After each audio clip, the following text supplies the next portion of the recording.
estos temas proféticos, la gente no entendía, no escuchaba o no sabía de qué se trataba. Y en muchos casos más parecía a una fábula o a un cuento, porque no había sido revelado o las cosas no habían alcanzado su nivel de información. ¿Quién podía traer una información tan escondida, tan guardada? Poneme Apocalipsis, ya dijo, por favor. Entonces, hay un conflicto. Israel, siempre se nos enseñó que el reloj de Dios es Israel. Si hay una nación que marca las temporadas en el mundo entero, tocante a lo profético, es Israel. Y todo lo que se ha dicho y todo lo que el Señor enseñó comienza en Israel. Y en estos días usted sabe que lo que ocurrió, un bombardeo como nunca antes se vio, a escalas que nunca se vieron sobre Israel de parte de la nación de Irán. Irán atacó a Israel a través del grupo Hamas o el Hezbollah y eran terroristas o actos de terrorismo.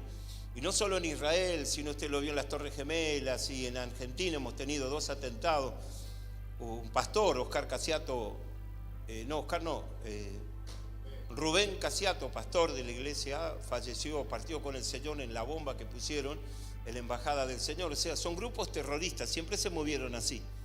Pero hoy es la primera vez que la nación de Irán ataca a la nación de Israel en un acto deliberado. Más allá de los pormenores, de las cosas que Israel bombardeó antes a una embajada de Israel en Siria, pero lo que se desató o lo que desató ese conflicto armado es muy, muy, muy significativo. Y siempre que pasan estas cosas y la escala cada vez se hace más grande, entonces yo siempre les recuerdo a los hermanos algo que dijo Jesús.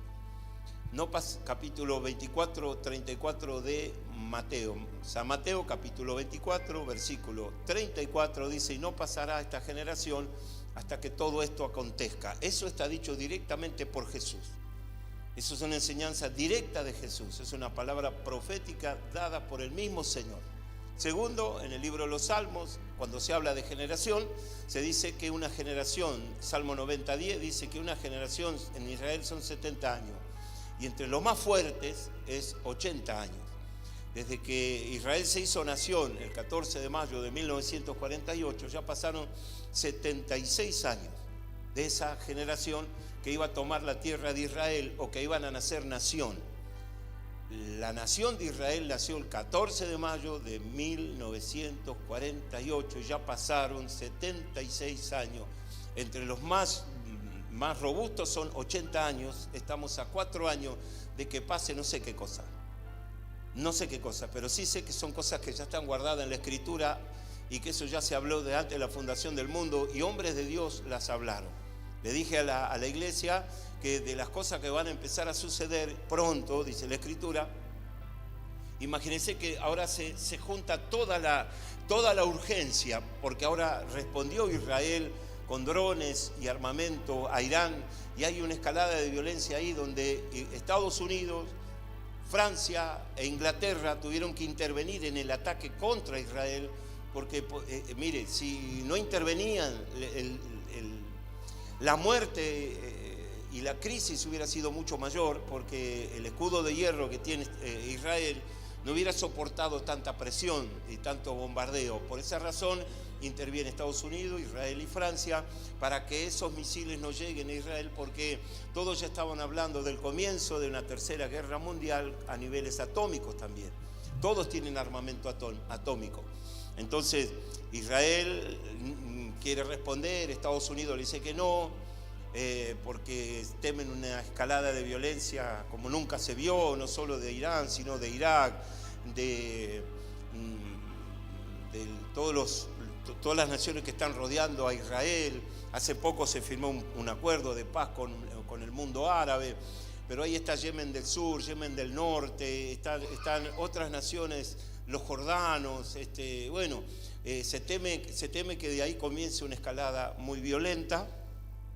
Y la cuestión es que quedan 4 años por delante, que puede ser el momento de la aparición del anticristo para solucionar estos temas, calmar las aguas, como se dice, o otras señales proféticas que van a empezar a darse y a manifestarse. Y lo que le decía a los hermanos es ya no solo un pastor que se preparó y yo no hablo de fecha ni de día y tampoco digo que va a venir el Señor, digo que faltan 4 años para algo que no sabemos o no entendemos del todo, a menos que Dios lo revele.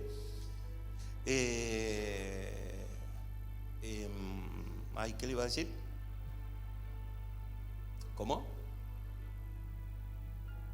Sí. Ya la información bíblica ya no se la va a dar solo un pastor, sino las noticias. Usted lo va a ver delante de sus ojos, a través de la televisión, va a ver todo lo que está pasando en Medio Oriente.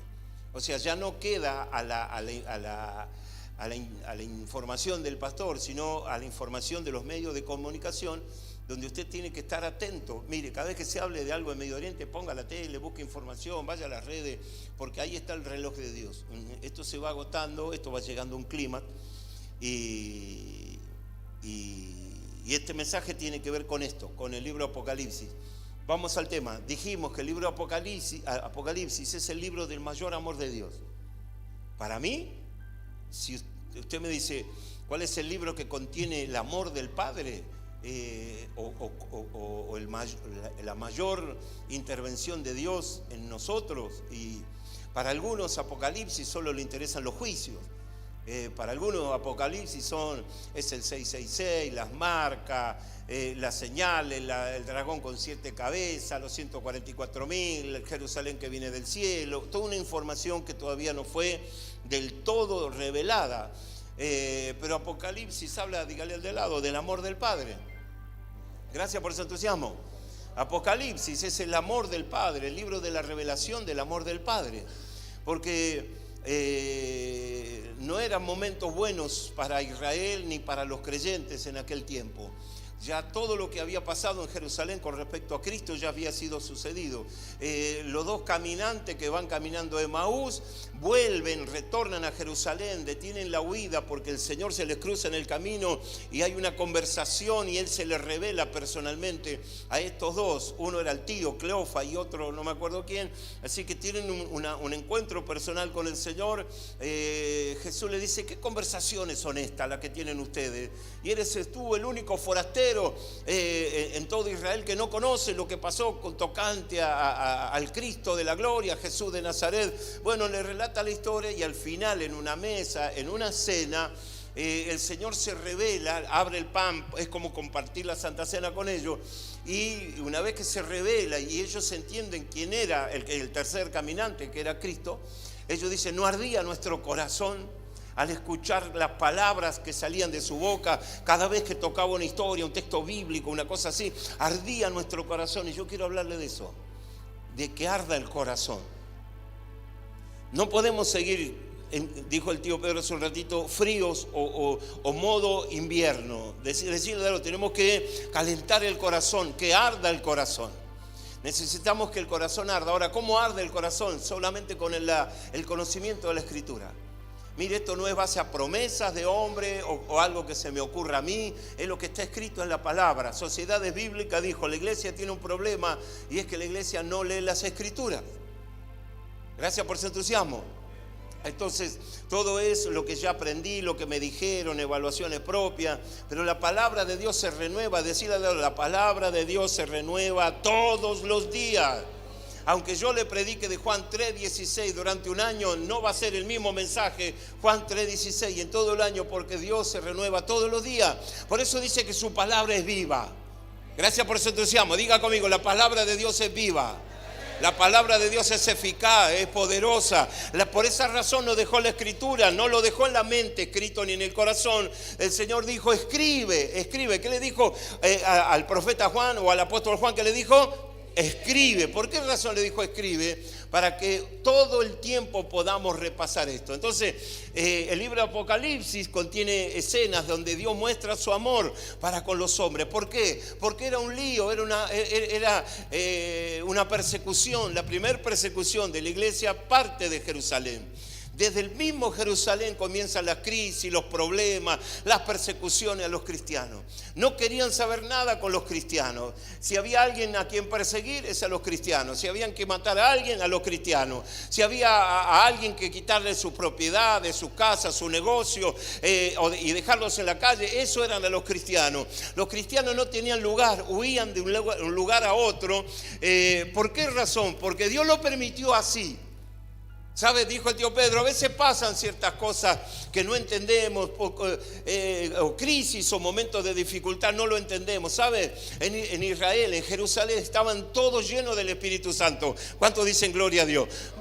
Vino el Espíritu Santo, vino Pentecostés, los llenó de fuego, hablaban en lengua, era impresionante el avivamiento que estaba pasando en Jerusalén. Pedro, que hacía poquito tiempo lo había negado al Señor, abrió la ventana y empezó a anunciar la buena nueva de salvación, pero también dijo, ustedes mataron al Señor de gloria.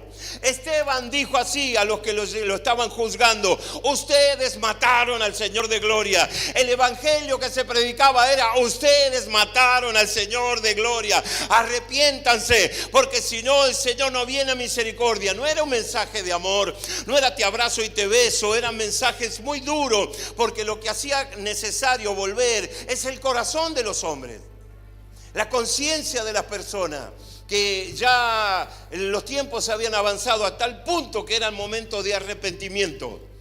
Y yo creo que el tiempo también avanzó y hoy es tiempo de ¿qué? Me voy para allá porque oh my God, pasó el tiempo y hoy estamos en un tiempo de, le doy la oportunidad a la del medio, estamos en un tiempo de, me quedo con ustedes acá, con un tiempo de arrepentimiento. Aquel fue un tiempo, un llamado al arrepentimiento, arrepentidos y convertidos. Hermanos, amados, ¿qué tenemos que hacer? Dijo uno, arrepentite y convertite. Eran las palabras más usadas y las que el evangelio, los predicadores usan cada vez más. Arrepentidos y convertidos. El arrepentimiento te lleva a la conversión. Míralo al de al lado y decirle, ¿está convertido o no está convertido? Decirle al de atrás, ¿te arrepentiste o no te arrepentiste? Y si te arrepentiste, decirle, ¿de qué te arrepentiste? Y si te convertiste, ¿a qué te convertiste?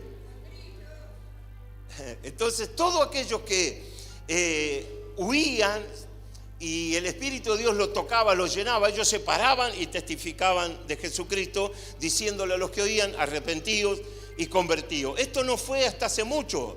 El ejército de salvación salía a las calles y proclamaba el arrepentimiento y la conversión de la gente. Y ellos hablaban de la salvación que ofrecía Jesús a todos los que creen en Él. El mensaje se fue diluyendo, la iglesia navegó por otro mensaje, pero en definitiva estamos hablando del destino de su alma. Y la iglesia como que perdió esa orientación. Y bueno, ¿y por qué vas a la iglesia? Y porque quiero tener un auto nuevo, una casa nueva, un trabajo nuevo, un mejor sueldo, que se me sane la rodilla, la espalda o el nódulo que tengo no sé en dónde. Y se ha perdido, el objetivo principal es la salvación del alma. Y hemos hablado y los predicadores nos han enseñado hasta que últimamente pasamos un pastor que decía que la gente va a las iglesias pero no va a Cristo. Y si la gente va a la iglesia pero no va a Cristo, tenemos un problema. Porque si no, la iglesia se convierte en un centro de asistencia social. La iglesia tiene como fin, decirle al de al lado, abrir los ojos.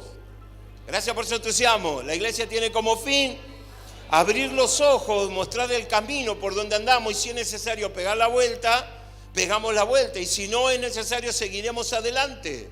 Entonces, en ese tiempo donde la iglesia era perseguida, los cristianos abandonaban la fe por todo lo que pasaba, por las persecuciones, por la muerte en los coliseos, por Jacobo fue muerto a espada, ahí nomás, en esos tiempos. Todo el que profesaba ser cristiano era perseguido, era gravemente atormentado. Entonces no querían profesar a Cristo. Cuando alguien por fin lograba aceptar a Jesucristo como Señor, se hacía cargo de la salvación de su alma. No había una congregación así como esta o pastores que habitualmente le ministraban. No, los pastores andaban en un lado, al otro, y cada persona que creía en el Señor era edificada en el conocimiento del Señor. y oraban por ellos para que sean llenos del Espíritu Santo.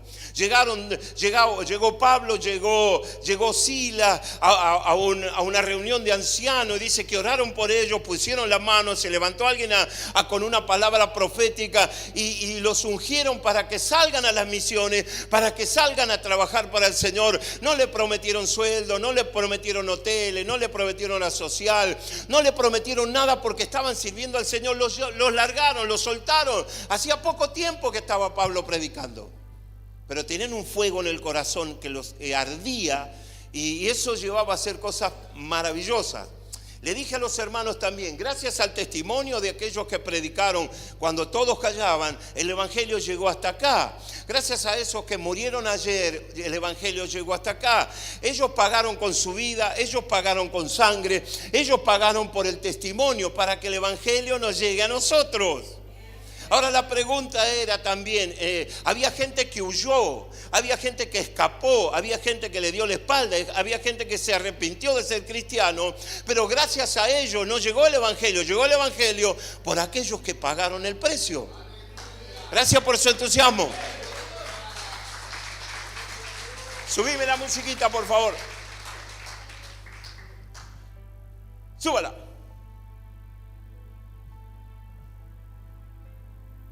Súbala. Súbala.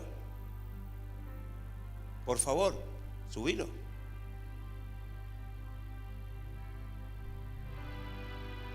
Ese clima tiene que estar en su corazón. Estábamos en una reunión donde el pastor Benijín predicó un mensaje poderoso el sábado a la noche. El domingo dijo, el domingo los quiero a todos los pastores.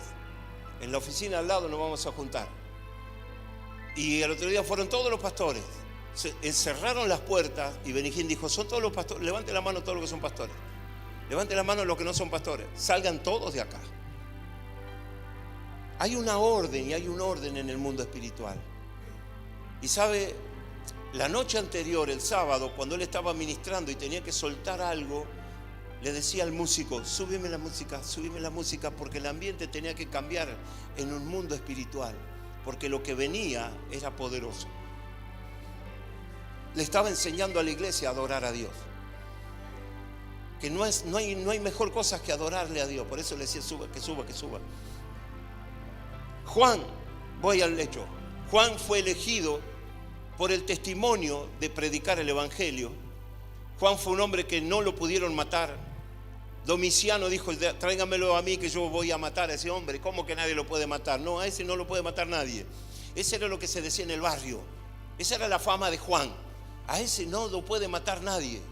Y de repente Domiciano, el emperador romano, dijo, tráigamelo acá. Armó con el verdugo, armaron una olla enorme, la cargaron de aceite, la hicieron hervir y lo metieron a Juan ahí. Y cuando Juan iba cayendo en la olla, vamos a decir, la vasija, en esa cosa hirviendo, la gente estaba esperando oírlo gritar a Juan. Pero Juan daba gloria a Dios, gloria a Dios. Esto está escrito en el libro de los Romanos de hace años. Gloria a Dios, gloria a Dios, gloria a Dios, gloria a Dios. Y bajó a la tina con aceite hirviendo, diciendo gloria a Dios, gloria a Dios, gloria a Dios. Y mientras él decía gloria a Dios, en las tribunas se convertían a Cristo. Los mismos verdugos se convertían a Cristo. Caía la unción de Dios en ese lugar, porque había alguien que osó dar testimonio del poder de Jesucristo. El Evangelio llegó hasta este día gracias a ellos. Fueron decapitados o degollados, apaleados, empalados, traspasados con lanzas, con espada. A uno, no recuerdo a quién, le sacaron toda la piel viva, y mientras él le sacaban la piel, él hablaba y daba testimonio de Jesucristo hasta que murió. Entonces el Evangelio no es lo que vemos, es otra cosa.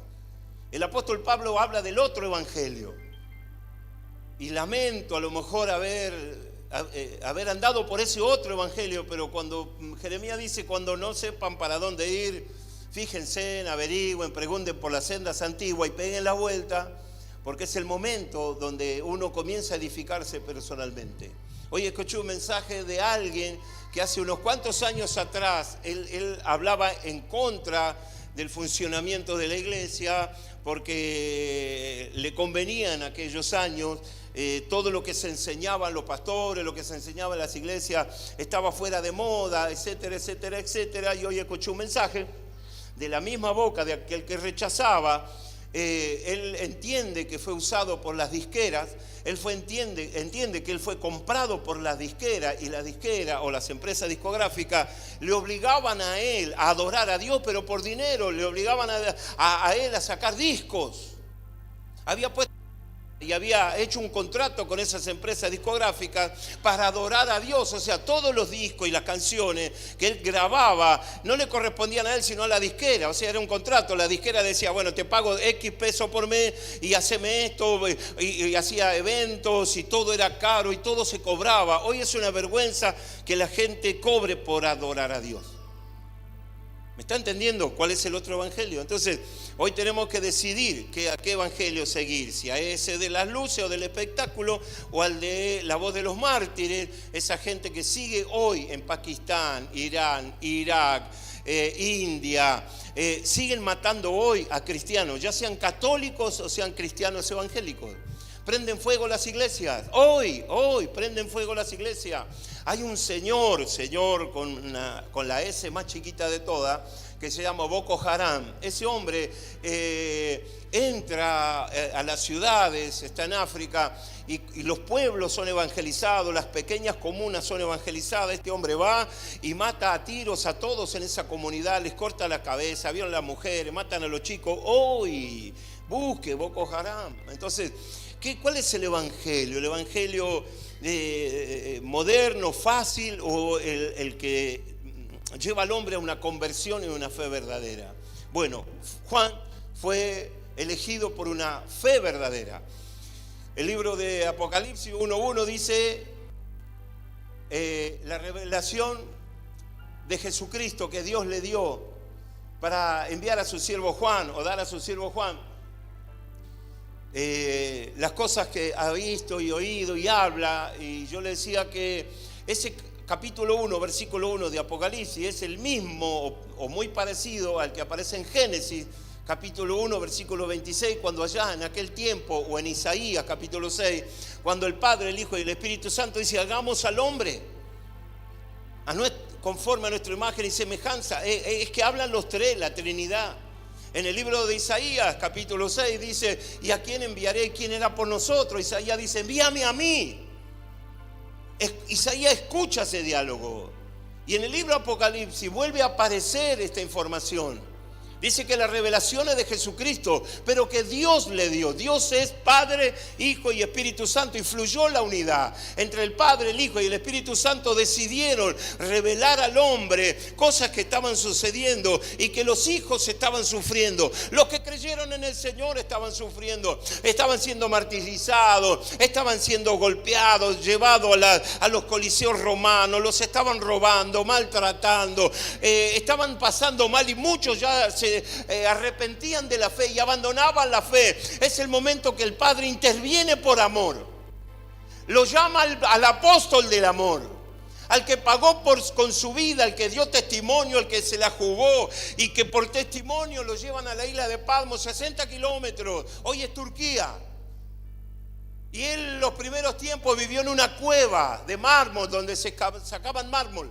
Y luego el gobernador de la isla conoce el testimonio de Juan, lo llama, lo tiene consigo, lo hospeda en su suegro, y le dice a Juan que siga haciendo la obra de misionero, de apóstol, de predicar el evangelio del reino, de orar por los enfermos, de orar por milagros, de dar testimonio de la verdad. El gobernador se conmueve a verlo al viejo dando testimonio del poder de Dios. Diga gloria a Dios.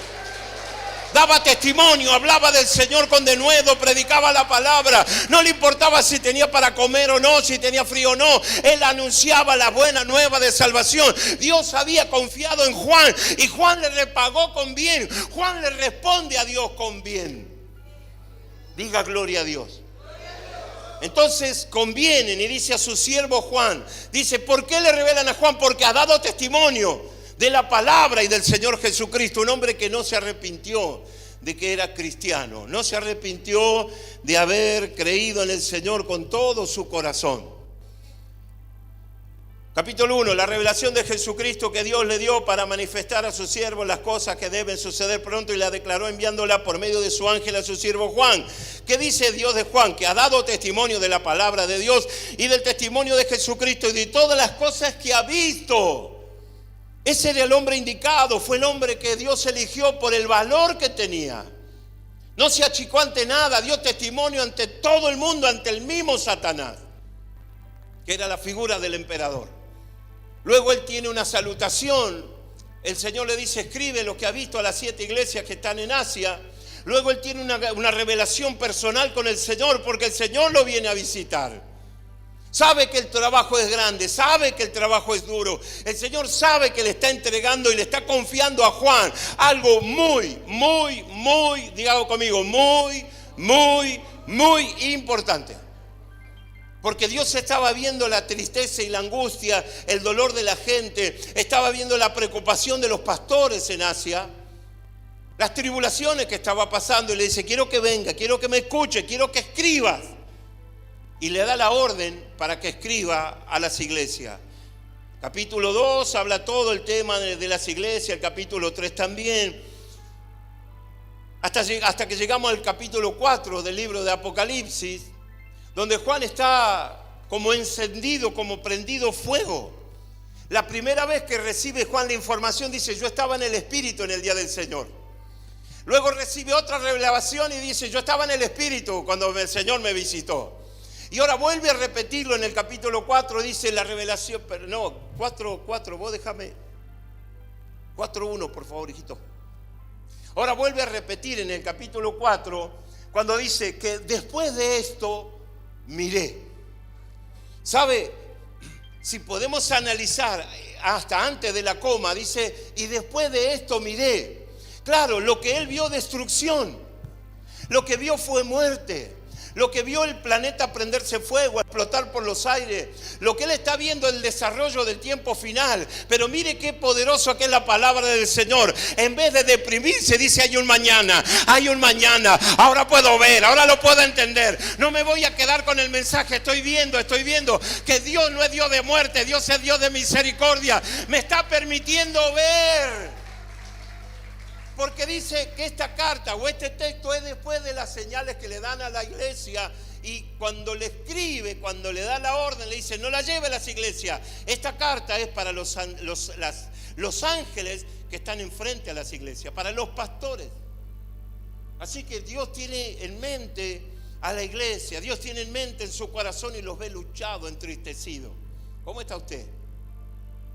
¿Cómo anda por casa? Gracias por su entusiasmo. ¿Le comieron la luenga a los ratones?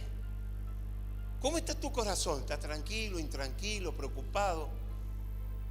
¿Cómo está su economía? ¿Cómo está su salud? ¿Puede pagar el alquiler? ¿Puede pagar la luz? ¿Tiene dinero para cargar la SUBE? ¿Todo está bien en su casa? Las preocupaciones siempre han estado en nosotros. Y siempre fueron más o menos por este mismo lugar.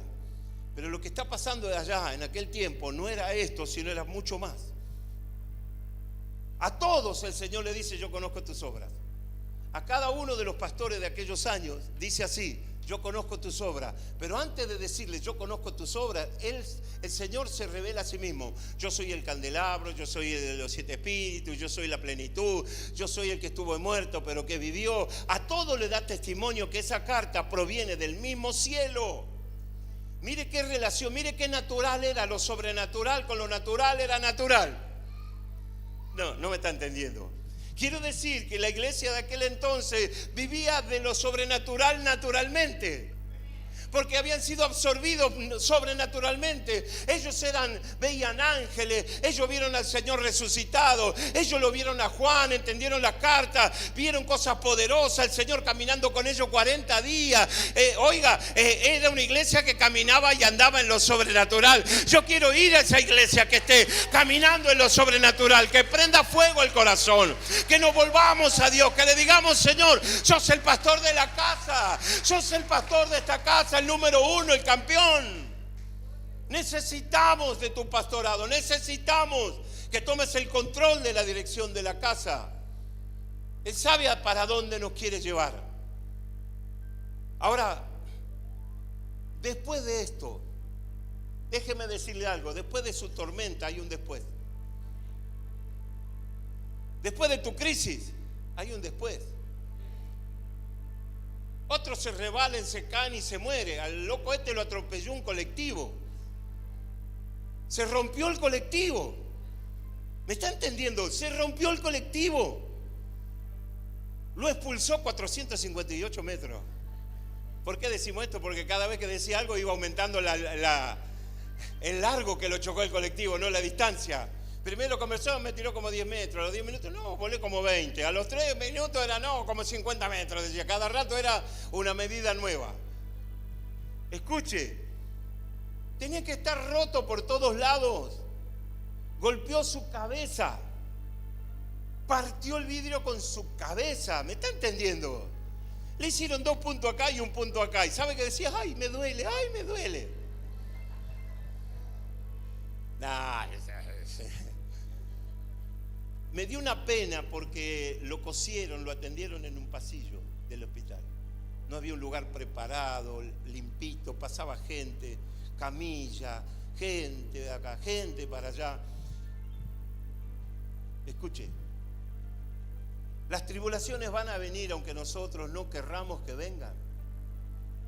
Y la tribulación vino para probar qué había en el corazón de los que decían que habían creído en el Señor. Porque si la tribulación los hacía volver a sus antiguos ritos y ceremonias, era que no habían creído fielmente en el Señor. Por eso el apóstol Pablo a la iglesia de Gálatas le dice: oh Gálatas insensatos, ¿quién les enseñó a huir de la prueba y volver atrás? Decirle al de al lado, pase lo que pase, venga lo que venga, aunque se te levante no sé quién, y aunque tenga que pasar por un valle de dolor, aunque te esté faltando, como dijo Habacuc, el sustento de todos los días. Decirle al de al lado, dijiste un día que ibas a poner la mano en el arado, no sueltes el arado, decirle, no suelte el arado, siga, insista, persista, avance, continúe. Si no lo puede hacer, manténgase firme hasta que pase la tormenta. Y cuando pase la tormenta, usted va a ver lo que vio Juan, una puerta abierta en el cielo. Después de esto, miré lo que está diciendo, después del temor, después de la angustia, después de todo lo que el Padre me mostró, hay un mañana. Diga conmigo, para mí hay un mañana, para mí hay un después. No me importa lo que piensa el diablo, para mí hay un después. ¿Me está entendiendo lo que significa 4.1? De lo que apenas, no, mire, ni lo desarrollamos. Y ya Juan me dice que hay un después. Que venga lo que venga y pase lo que pase, hay un después. Obvio que hay que poner el cuerpo, decirle, obvio que tenemos que poner el cuerpo muchas veces. Pero después de esto, miré, qué lindo, miré significa los sentidos plenos. Quiere decir la visitación de Dios sobre esa persona que entendió que hay un después, que entendió que hay un mañana, que este no es el final de todo. Muchos se desaniman al ver la realidad.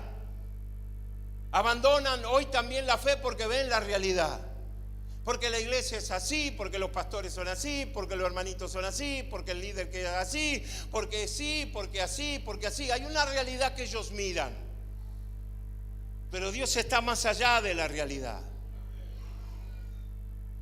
Cuando dice miré, es una mirada profética que repasa los eventos bíblicos. Si una persona no lee o no se prepara, ¿cómo es su vida? ¿Cómo es su vida? ¿Cómo lleva sus crisis? ¿Cómo lleva sus problemas? ¿Cómo avanza? Entonces dice la Escritura que Juan, después de que todo lo que pasó, después que oyó hablar al Señor, después que lo vio al Señor, el Señor le dictó las cartas, él tuvo que enviarla, escribía una, llevarla al pastor de Éfeso, y se la llevaba al pastor de Éfeso, escribía otra y dice, este para el pastor de Pérgamo, agarraba, escribía la carta y se la tenía que llevar al pastor de Pérgamo. Bueno, ahora escribí la carta al pastor de Tiatira, iba a la iglesia de Tiatira, decía, siervo de Dios, esto me manda el Señor para usted. Tenía que ir y venir, andar. No podía mandarla a llevar a otro porque el Señor se lo encomendó a Juan. Escribe al ángel de la iglesia en Filadelfia. Escribía. Se la llevaba al siervo, al pastor de la iglesia de Filadelfia. Oiga, y no quedaba uno en Cosquín y otro en Parque Chacabuco. Eran grandes las distancias. cansado, afligido por todo lo que veía. Él estaba como extasiado, estaba como sobrecargado por tantas cosas espirituales, estaba cargado de tanta información que tenía. Tomaba mate con el Señor. ¿Qué quiere que le diga? Así estaba Juan, tomaba mate con el Señor. Estaba como explotado de conocimiento, de unción, de gracia. Impresionante lo que ve Juan. Entonces en esa sobreabundancia de cosas, en esas cuestiones espirituales que son entre el Señor y Juan, él dice que él puede mirar. Después de esto miré. El mirar son los sentidos. La gente no oye, no mira, no habla, no da testimonio. En sus oídos entran cualquier cosa menos la palabra del Señor. Ya no se canta, ya no se adora. Es como una cosa, es como pagar la cuota del club.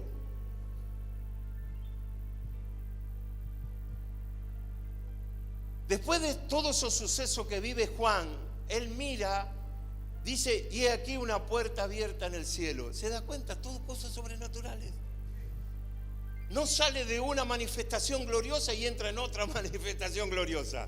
Sale de esa manifestación gloriosa y va a otro, lo sube a otra manifestación gloriosa. ¿Me está entendiendo? Esa es la iglesia. La iglesia no es política, es espiritual.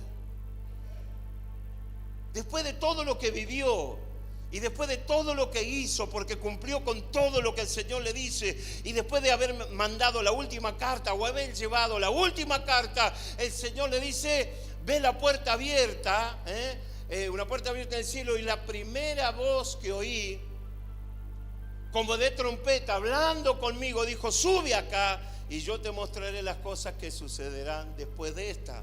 O sea, era un éxtasis. Es lo que vivió Pedro cuando estaba en la azotea, a la tardecita, ¿vio? Y él ve lienzos que bajan. Es lo mismo que vio Pablo cuando fue camino a Damasco. Él vio como un resplandor y el Señor que le hablaba. Es lo mismo que cuando estaban los discípulos en el barco y las olas ya pensaban que se iban a hundir, el Señor viene caminando. Eso es un éxtasis, es una realidad, es una cosa natural. La iglesia estaba acostumbrada a lo sobrenatural. Pedro estaba preso y ellos oraban y de repente entró un ángel, lo liberó de las cadenas, lo sacó a Pedro de la cárcel.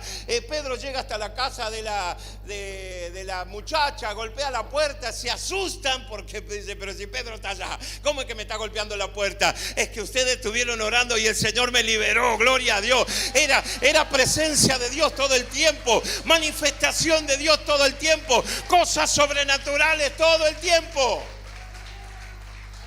Quiero darle una buena noticia, esas cosas siguen sucediendo hoy. El tema es que usted no lo busca o que no lo buscamos. Así que toda esta historia maravillosa que mira, que entiende lo que va a venir, que el Señor lo llama, él ve una puerta abierta, habla el Señor con Juan. No solo era una visión, sigue el Señor hablando con Juan, le da una orden de subir de nivel. Sube acá. No bajó el Señor a hablar con Juan. Juan tuvo que subir a nivel Dios. Decirle, hasta que no subas al nivel Dios, no. ¿Qué le estás pidiendo si no subís de nivel? ¿Por qué pretendemos tanto si no subimos de nivel? La cuestión es subir de nivel. Y dice, si subís acá, yo te voy a mostrar cosas que van a suceder después de estas. Vuelvo a usar la palabra después, versículo 2. ¿Cuánto tienen tiempo hasta las 12:30 de la noche más o menos? Dice, y al instante, dice Juan, al instante, ¿yo estaba en qué? Es que en el Espíritu se manifiesta lo de Dios. En el Espíritu, dentro suyo, según su búsqueda, su deseo, su anhelo. Cuando usted dice, yo digo, Señor, quiero más, es eso, Dios se revela en el Espíritu. El hermano de él, mi pastor y mi suegro, estaba en la caja de la panadería y él cobraba medio kilo de pan, 3/4 de pan, una docena de factura, una torta, galletita. Y él nos contaba y decía, Señor, ¿por qué sigo acá con tanto dinero? Él ponía la mano y los enfermos se sanaban. Ponía la mano uno y se caía, estaba dormido en el suelo como media hora. Y él renegaba diciendo, Señor, ¿qué estoy haciendo acá en una caja? Y cuánta gente por salvar, predicar, orar por ellos. Y él renegaba porque estaba detrás de un mostrador, trabajando en lo secular, pero él sabía la unción que había en él. Todo es en el Espíritu, la sed en el Espíritu, la búsqueda en el Espíritu. Así como andamos en la carne para hacer nuestras cosas, así tengo que andar en el Espíritu para andar en las cosas de Dios. Juan nos marca el camino de no jugar con el Señor. ¡Ay, Jesús! Él estaba en el Espíritu. ¿Qué ve en el Espíritu? Dice que ve, lo primero que ve, un trono establecido en el cielo. Lo primero que ve es un trono, el lugar donde sucedieron todas las cosas, el lugar donde fue pensado usted, el lugar donde fue pensado el planeta, el lugar donde estuvo pensado el primer día, este día y el último día, y donde está pensada la venida del Señor y todas las cosas que sucederán. De ese trono salió todo lo que hoy estamos viviendo y a lo que llamamos vida. Vio el trono. ¿Por qué vio el trono? Le llamó la atención el trono. Dice, y en el trono, primero ve el trono. Lo segundo que ve en el trono, uno sentado. No quiere ni siquiera decir la imagen, no puede describir la imagen del que está sentado en el trono. Ve el trono y a uno sentado en el trono. El que viene. Y el aspecto del que estaba sentado, era semejante a piedra de qué, de jaspe y de cornalina. Y había alrededor del trono un arco iris, semejante en aspecto a la esmeralda, un arco iris verde, detrás del trono. Todos colores brillantes, colores verdes, increíble, maravilloso, todo luz, toda gloria era el trono y el aspecto del que está sentado en el trono. Quiero ir más rápido porque quiero detenerme en un lugar. Sigue. Y alrededor del trono había 24 tronos. Y vi sentados en los tronos a 24 ancianos, escuche, vestidos de ropas blancas, con coronas de oro en sus cabezas. Sigue. Y del trono salían, otra vez le llama la atención el trono, ¿me está entendiendo? Y del trono salían relámpagos y truenos y voces, y delante del trono ardían 7 lámparas de fuego, las cuales son los 7 espíritus de Dios. Sigue. Y delante del trono había como un mar de vidrio semejante al cristal, y junto al trono, otra vez la palabra trono, dice, y alrededor del trono, otra vez, 4 seres vivientes llenos de ojos delante y detrás. Sigue, a ver, acá viene. Y el primer ser viviente era semejante a un león, el segundo era semejante a un becerro, y el tercero un rostro como de hombre, y el cuarto semejante a un águila volando. Sigue.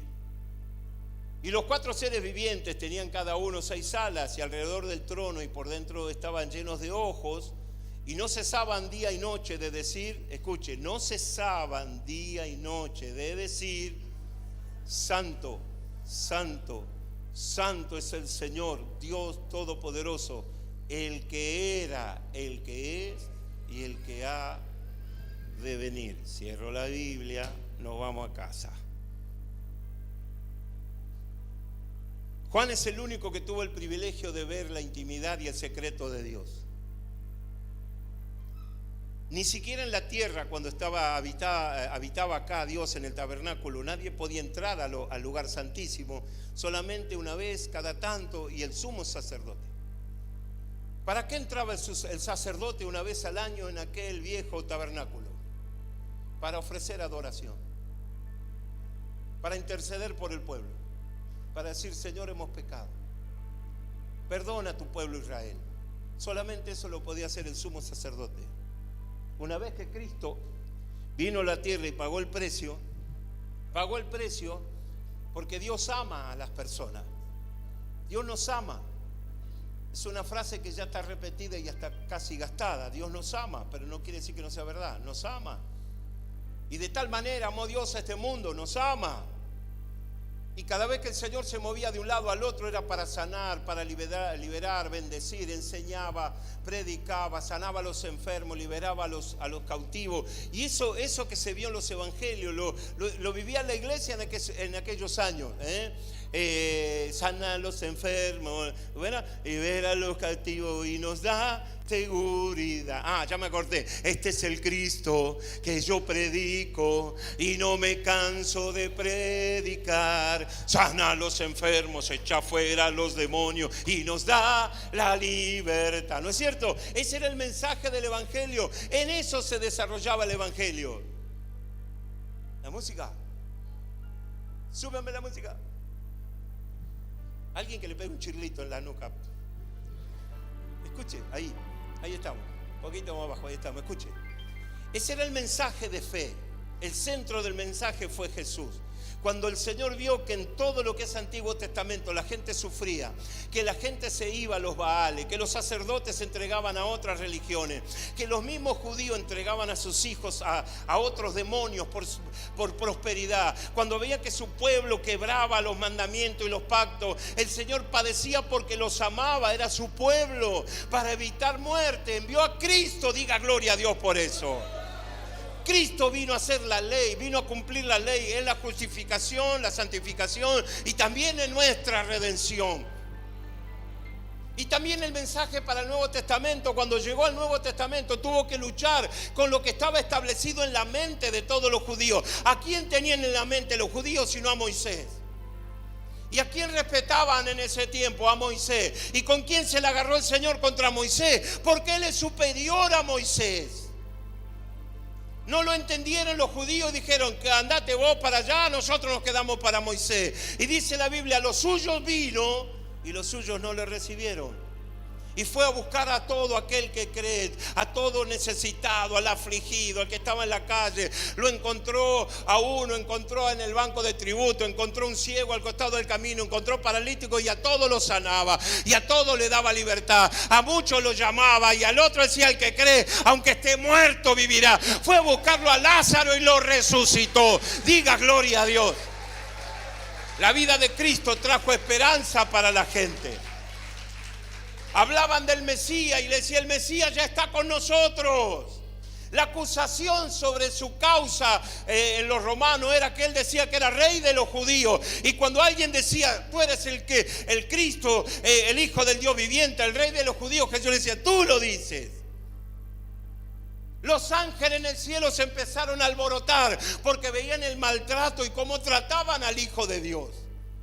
Cuando lo tomaron prisionero y lo llevaron y le hicieron las 1000 cosas, ¿qué no le hicieron al Señor cuando lo detuvieron como un delincuente? Le hicieron de todo y los ángeles querían venir a la tierra a sacarlo, a liberarlo, a pelear por el Hijo.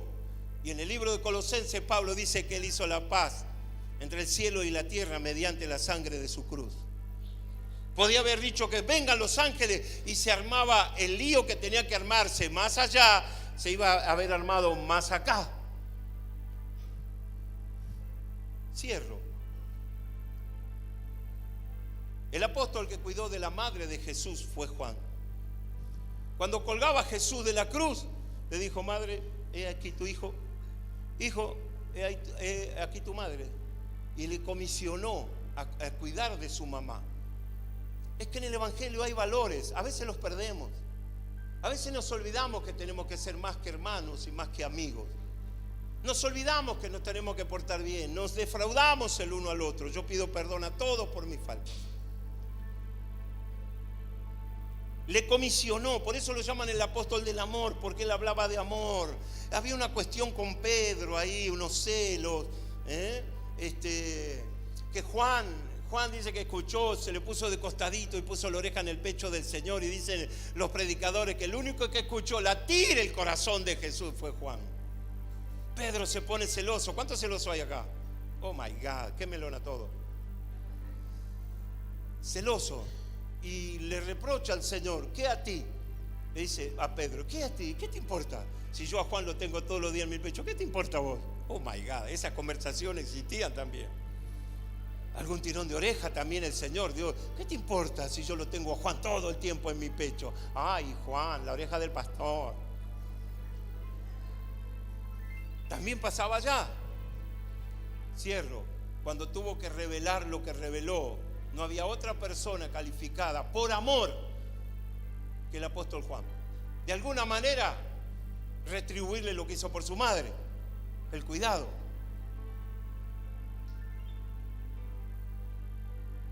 Todo lo que usted haga para el Señor tendrá su recompensa. Gracias por su entusiasmo. Se lo digo a ustedes. Todo lo que ustedes hagan para el Señor tiene su recompensa. Escuchen. El amor del Señor fue ver a los hermanos que retrocedían. Ver a los pastores que estaban afligidos y enredándose en cosas porque los tiempos eran muy difíciles, muy difíciles. Y si Él no los asistía, pobre de ellos. El mensaje del amor es que Él anticipa, dice cosas antes para que la gente se arrepienta. Yo hoy le digo, según la enseñanza bíblica, faltan 4 años. ¿Qué va a pasar en esos 4 años? No lo sé. ¿Qué le estoy diciendo esto? Abrácese fuerte del Señor, busque a los que se perdieron, predique el Evangelio, gane alma, dé testimonio del Señor, porque el tiempo es corto, decía Gigi Ávila hace unos cuantos años atrás. De repente Juan es tomado, Dios le revela por amor, y Juan le tiene que decir a la iglesia, el mensaje de Juan a las iglesias es: no retrocedan, porque estamos en victoria. No retrocedan, estamos en victoria. Y aunque el diablo eche a alguno a las cárceles, estamos en victoria. Y aunque mueran algunos en el coliseo, estamos en victoria. Estamos en victoria. Gloria a Dios por eso, aleluya, y a su nombre. Hay victoria. Hay victoria, aunque esté amargado, luchado, con tristeza. Hay victoria, hay victoria, hay victoria en el nombre de Jesús. Aunque te atropelló un colectivo, hay victoria, hay victoria. Aunque esté su casa a punto de explotar, hay victoria, hay victoria. Aunque no te alcance la plata y te tengas que ir caminando a la casa, hay victoria, hay victoria, hay victoria en el nombre de Jesús. Vamos, y hay victoria, vamos. Y hay victoria. Hay victoria en el nombre de Jesús. Dígalo. Y no podrá, dígalo, no podrá. Grítelo fuerte. Porque hay victoria.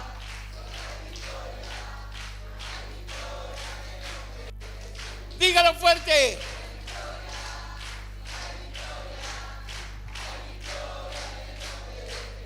Quédese paradito ahí, que no terminé de predicar.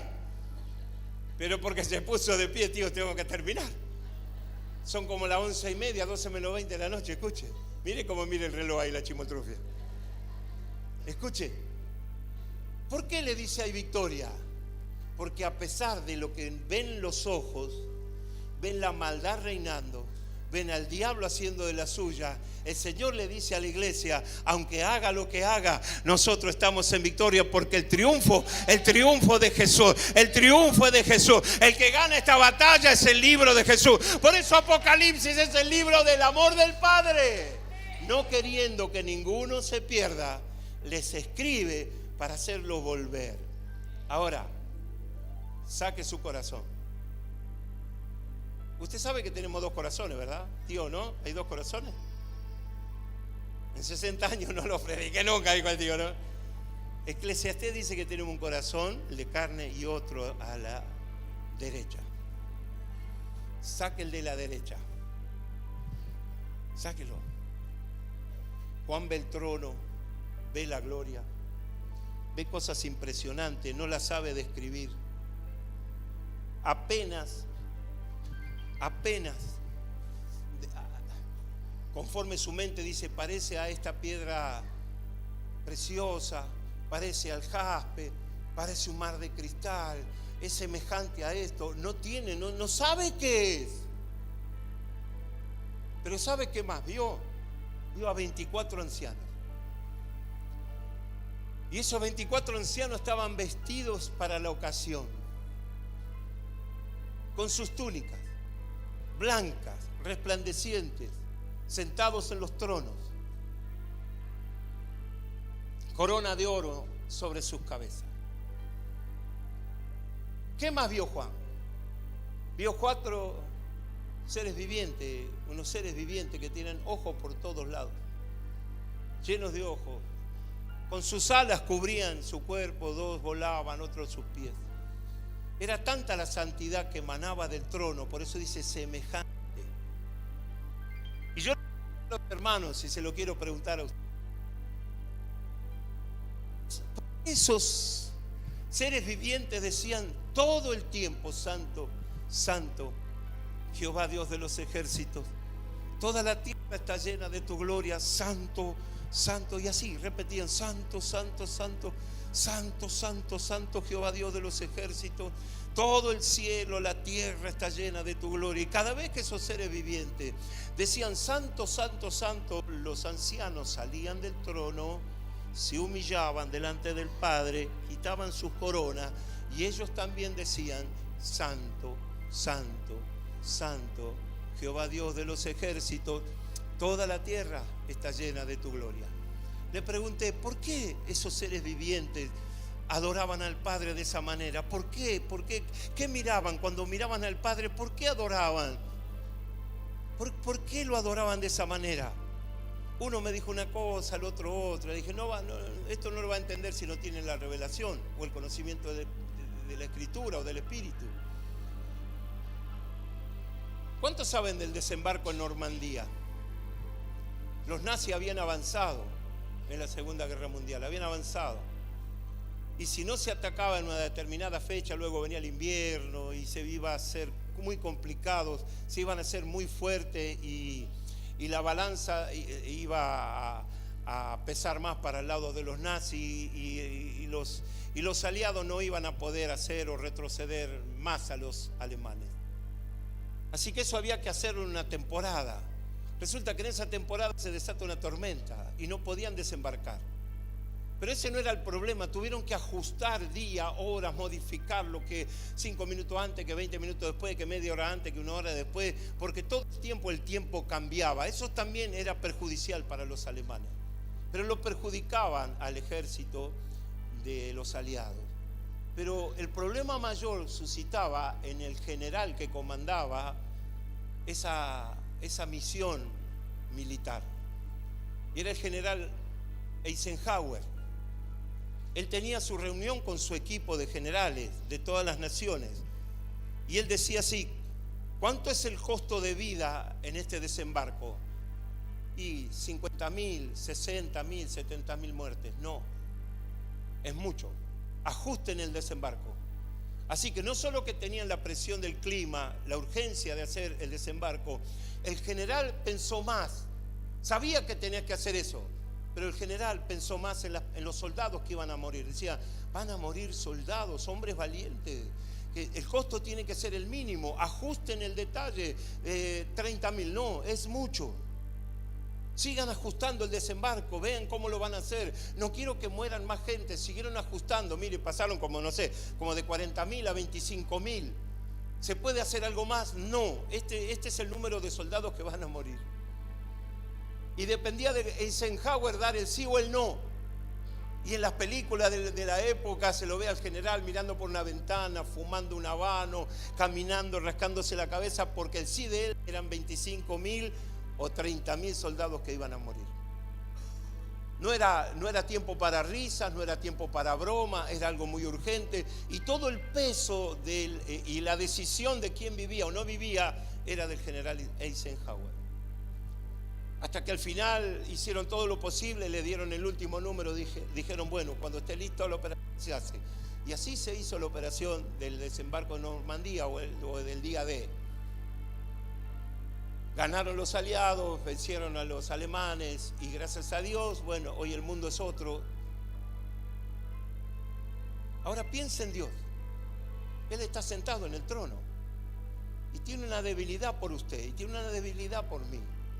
Una debilidad por el que está en el quina, por el viejito que está durmiendo en una plaza, por el pibe que se droga, por la familia que se está rompiendo, por el que se suicida, por los que hoy entraron a la eternidad. Hoy entraron a la eternidad mucha gente y más de uno entró sin salvación.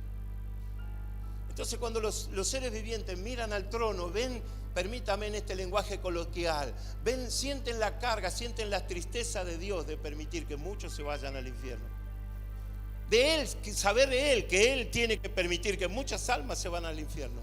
Resulta que Él tiene un ejército en la tierra que se llama la iglesia. Que se llama iglesia. Y así como Él ve que muchos desprecian al Salvador, otros no saben del Salvador. Y ve que la iglesia tampoco hace mucho para ir a buscar y salvar lo que se perdió, porque la orden es: vayan por todo el mundo, prediquen el evangelio y salven las almas. Ve la iglesia inactiva, ve la iglesia sin fruto, líderes que quieren liderar, hombres que quieren servir, mujeres que quieren ir más allá, pero no están en el Espíritu, no buscan del Señor, ya ni en lengua quieren hablar. Piensan más en 4 años de instituto que en la llenura del Espíritu Santo. Oiga, la tristeza que sentía el Padre la veían los seres vivientes, y cuando veían que su rostro se decaía por tanta gente que va a perecer, va a morir sin Cristo, ellos decían: papi, te amamos, papi, tranquilo, tomala. Es como que adorarle al Señor para que no sienta carga en tomar la decisión. No sé si me estoy haciendo entender. ¿Cuántas personas se van a condenar? ¿Cuántas personas se van a perder? Y eso solamente lo sabe el Padre, porque dice que es de Dios la salvación. Solamente Dios sabe quién sí y quién no. Los seres vivientes están viendo al Señor, y cuando ellos le dicen santo, santo, santo, es para, permítame este lenguaje, permítame, es para, levantarle el ánimo. Discúlpeme si hablo así, pero quiero que usted me entienda. Aunque el trono era brillante y todo majestuoso y todo en santidad, la tristeza del Padre, el rostro del Padre, porque se le pierde a uno de sus hijos. Entonces cuando ellos sentían esto, lo adoraban. Y los ancianos en ese acto de humildad también ellos se arrodillaban, sacaban sus coronas y adoraban al Padre por la decisión que Él tenía que tomar. Por su decisión usted está aquí. Por su decisión, por la decisión del Padre, yo estoy aquí. Porque el Padre así lo quiso, sus pecados fueron perdonados. Por decisión del Padre, su nombre está anotado en el libro de la vida. Porque a Él le agradó, usted recibió un milagro, usted salió en libertad por decisión de Dios, salió del hospital por decisión de Dios, ese colectivo no te mató por decisión de Dios. A todos los que están pasando una crisis, Él está con usted y está conmigo todos los días, aunque al diablo no le guste y aunque a otros no le gusten, el Señor está a mi lado como un poderoso gigante, porque lo decidió Él.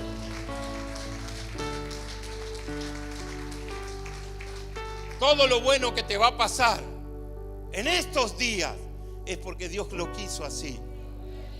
Tu rostro se va a alegrar y se va a rejuvenecer. No te pongas botox. Decirle a las chicas, no le va a decir un varón al de al lado, no, decirle: no te pongas botox, no vayas al cirujano, porque va a venir la unción de Dios que va a brillar tus ojos, va a brillar tu rostro, te vas a sentir tan fuerte, fuerte, fuerte, fuerte, que vas a comenzar a hacer cosas, aleluya, porque fue la voluntad de Dios. Somos la esperanza para muchas personas. No te achiques, no te achiques, no te menosprecies. Sos el hombre de Dios y la mujer de Dios que tiene en este tiempo. Si querés alegrar a Dios, gana un alma. Si querés alegrar el corazón de Dios, vení a la iglesia con el deseo de adorarle, hacerle sentir al Señor que aunque Él tenga que tomar esa decisión, aunque yo vaya y me pierda, pero alegrarle el corazón de Dios, porque la decisión de salvar o condenar no es suya, es la de Dios. ¿Qué sentirá el padre cuando tiene que permitir que el diablo le robe a uno de sus hijos? ¿Qué siente un padre cuando la droga se lo lleva a un hijo?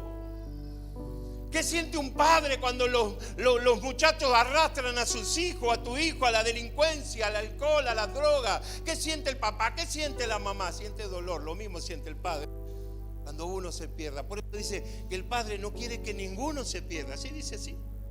¿O me equivoco? El Padre, no queriendo que ninguno se pierda, entregó a su Hijo Jesucristo para que todos creamos en Él y seamos inscritos en el libro de la vida.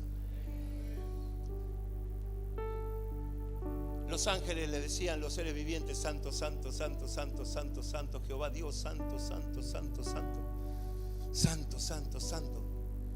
Un padre, una mamá que llega cansado del trabajo, que estuvo peleándole la vida toda la tarde y no trajo un peso. ¿Cómo cree que se siente ese papá o esa mamá?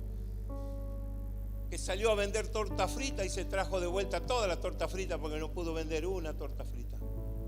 ¿Qué siente esa mamá? ¿Qué espera esa mamá? ¿Qué espera ese papá que hace changa para traer un plato de comida y no hay más changa ya? ¿Qué quiere ese hombre? ¿Qué quiere esa mujer? Que venga la familia y lo abrace. Tranquilo, viejo, ya vamos adelante. No necesita críticas, no necesita un maltrato. Ya vamos a salir adelante. Estamos bastante gorditos, una taza de mate cocido no va a hacer mal.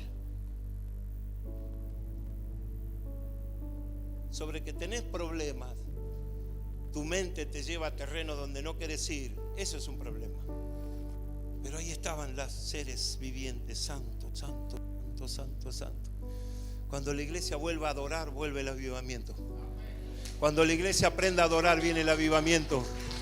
El avivamiento es el producto de la adoración. La adoración es el producto de tus luchas, de tu desierto, de tus crisis, de tus lágrimas. Cuando un hombre empieza a adorar, aunque le está pasando 1000 problemas, ahí viene el Espíritu de Dios y te renueva y pasa como Juan. Yo estaba en el Espíritu cuando Dios me vino a despertar.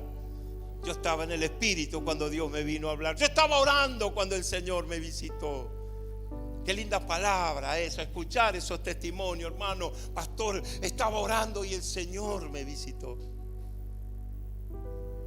Yo le decía al tío y a Gabriel, muchas veces yo tengo como un impulso, es como una orden, como una corriente eléctrica, no me puedo quedar quieto. Y cada vez que sucede eso, algo de Dios hay ahí. Algo que tengo que hacer, es una orden. Voy y me encuentro con una situación y es Dios empujándome, porque nos quedamos y el peligro es nos enfriamos y nos vamos al mundo. Vaya al mundo. ¿Sabe qué va a hacer el mundo? Le va a tomar su tiempo. Le va a tomar su tiempo. Y cuando usted quiera servir al Señor, usted va a estar atado ¿en qué? En el tiempo.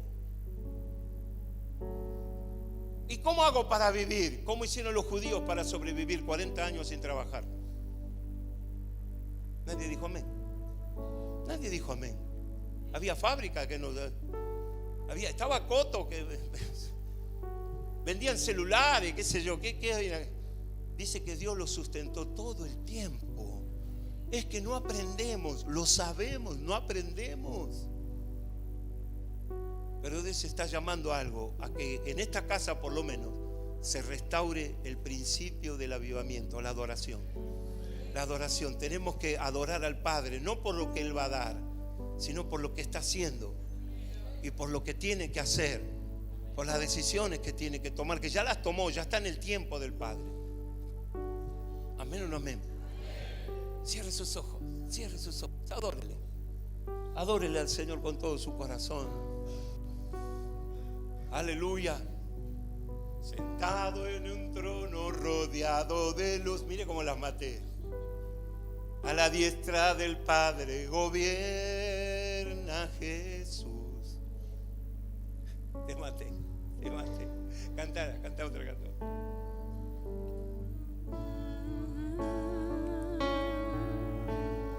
Al que está sentado en el trono. Él conoce tu lucha, tu esfuerzo, tu sacrificio. Al que vive para Él sabe que no podés más. Sabe que te faltan fuerza. Querés tirar todo por los aires. Porque trabajás, luchás y no podés ver salir adelante. Hace años que intentás salir adelante y parece como que todo se opone. Dios está sacando lo mejor en ese tiempo. ¡Vamos!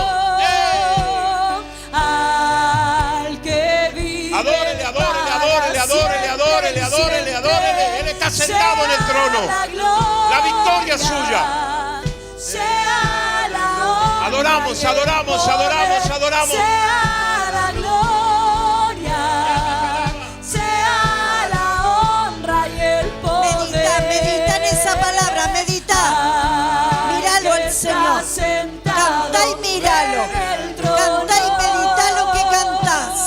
Al que vive para siempre y siempre. A Él. Sea la gloria. Sí, Jesús. Sea la honra. Cántale a Él. Sea la gloria. Con tu mente, con tu corazón. Sea la honra y el poder. Santo, santo. Decile. Santo, santo, santo eres tú. Decile. Santo, santo. Unite a los ángeles. Santo, santo, santo eres tú. Nos enamoramos de ti, Señor. Santo, santo. Llenamos el trono de alabanza. Santo, santo. Nos hacemos uno con los ángeles. Todo el que necesita, venga. Si te enfriaste, si te quedaste, si bajaste los brazos, vení al altar, vení. Vení a hacer nuevo pacto. Vení a renovar esa presencia. Vení a renovar ese compromiso con el Señor. Vení a decirle, Señor, ni un día más lejos, ni un día más apagado, ni un día más indiferente. Me vuelvo a ti, Señor, que se encienda el fuego otra vez, que se encienda el fuego en el corazón. Vuélvenos a enamorar, Señor. Atráenos a ti. Atráenos, atráenos. Lávanos, límpianos. Restáuranos. Sea la honra y el poder. Volvemos al lugar que nunca debimos dejar. El lugar de hijos. El lugar de hijos. De adoradores. Sí, Sí, que Señor. está sentado en el Lo declaramos, lo declaramos. Al que vive para A Él. siempre. A Él le cantamos. A Él le adoramos. A Él le damos alabanza, adoración.